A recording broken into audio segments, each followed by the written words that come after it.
Interviewers will form a large part of their opinions of you on the basis of a very small proportion of the time they spend with you. In fact, the first few minutes will tell them a great deal about you, whether you like it or not. Those first impressions your interview gathers shapes his or her ideas about you. Whether the percentages shown here are precise doesn't matter. What matters is the main idea. It may seem unfair to you, but your best strategy is to accept the facts. Make sure you do everything you can to control the interviewer's first impression. From the way you dress to the way you say hello, you can shape that impression in your favor. Here are basics to control the first impression that should not surprise you. If you're late, look sloppy, need a shave, or your hair is a mess, or you've put on so much perfume or aftershave that people can smell you coming, then you're announcing that either you don't care about the interview or you have precious little self-awareness. Either way, you lose. The question is not as simple to answer as it used to be. The time was, you put on your best suit and tie or your smartest tailored dress or skirt suit, and you knew you looked the part. Unfortunately, things aren't so simple anymore. A smart, formal outfit just won't look right in an organization where everyone wears jeans and t-shirts. The interviewer will think, very smart, they'll never fit in here. If you have any doubts about the value an employer places on your being a good fit for the organization, consider this slide. It is expensive to add a new hire to the payroll, and it costs 2 to 3 times as much if the new hire fails to work out. Data shows that almost half of all new hires fail within 18 months, and some experts claim that 90% of those failures are the result of a poor culture fit rather than of lacking skills. Other research claims that as much as 70% of employee turnover is due to staff not fitting in with the company culture. Of course, a culture match goes both ways. If you're not comfortable in professional attire, then you shouldn't look for a job on Wall Street. But from the interviewer's perspective, he or she wants to see that you will fit in if they offer you the job. The way you dress is only part of this, of course, but it's a large part of the interviewer's first impression of whether or not you are one of us. So you need to know what the dress code is at the organization you're applying to. You may have a pretty clear idea of what the dress code is likely to be. It's often fairly consistent across whole industries. If you're changing jobs within your own industry, the odds are you'll be pretty clear about the usual style. But what if this is an industry you're not so sure about? You have several options.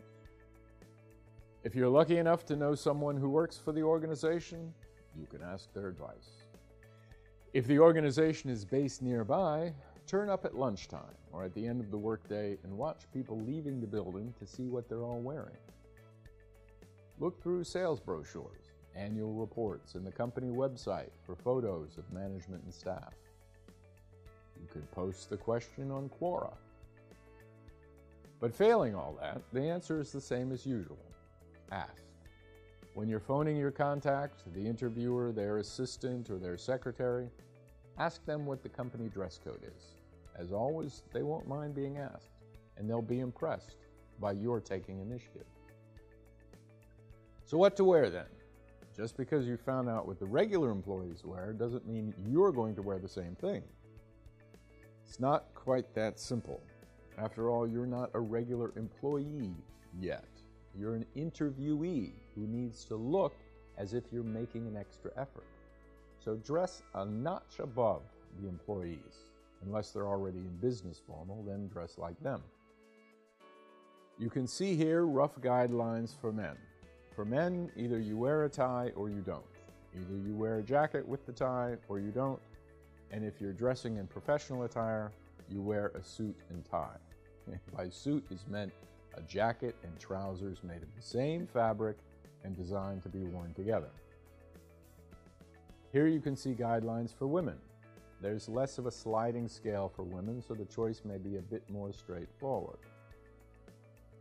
When it comes to specifics of the outfits for men, this slide may help you.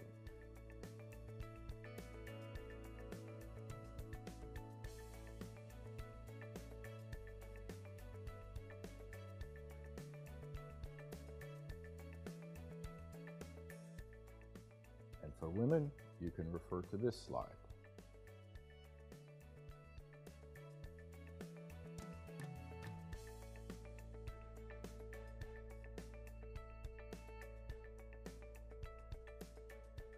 As a further guide, remember it's you applying for the job, not your clothes.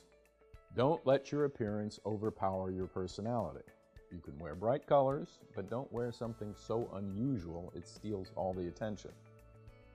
As a rule, however, dark colors communicate more authority than do pale ones. Navy blue is a traditional power color in the Anglo-American culture. It's also advisable in most situations to avoid extremes of fashion. Of course, if you're interviewing at Vogue, that advice may not apply. However, some guidelines apply everywhere. Go extra light on any scent. If we are sitting across the desk from one another and I can smell your perfume or aftershave, you've got too much on. You may be interviewed in an office or conference room where the door is closed. The last thing you want to do is leave your interviewers running for oxygen. Avoid all body piercings apart from earrings for women unless you're applying for the kind of funky media type job where it's almost the order of the day. Similarly, cover up any tattoos unless you know it's the kind of workplace where body art fits in.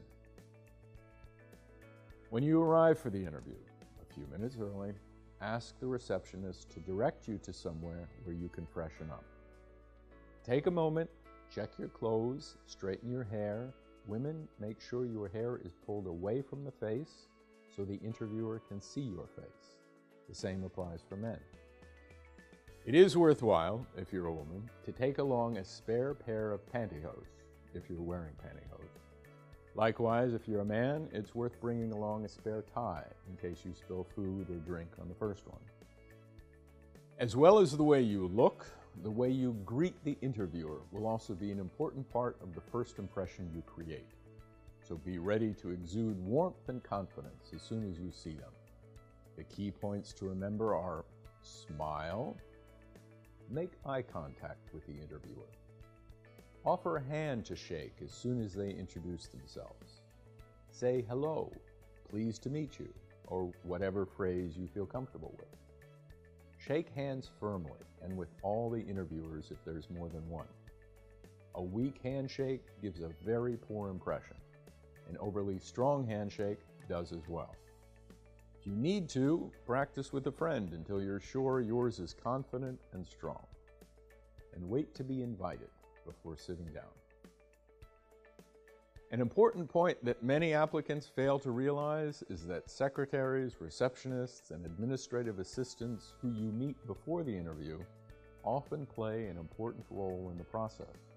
When you enter the reception area or outer office, these gatekeepers who greet you are often asked later by the interviewer to sum up their impressions of you. Learn the gatekeeper's name. Make friendly conversation. Make them feel important. They are. Even the period when you're sitting, waiting for the interviewer can be part of the interview. Employers have been known to test candidates by observing what magazines they pick up, a gossip rag or something more cerebral. Others might assess how you respond to being kept waiting. Keep calm, wait patiently, don't complain. If you've waited an hour, then it would be reasonable to ask the gatekeeper if you can reschedule. We'll close this lesson with the top 3 interview mistakes that a number of studies report. If you follow the guidelines in this lesson, you won't make the first or second mistake. In the next lesson, you'll get tips on avoiding the third. See you then.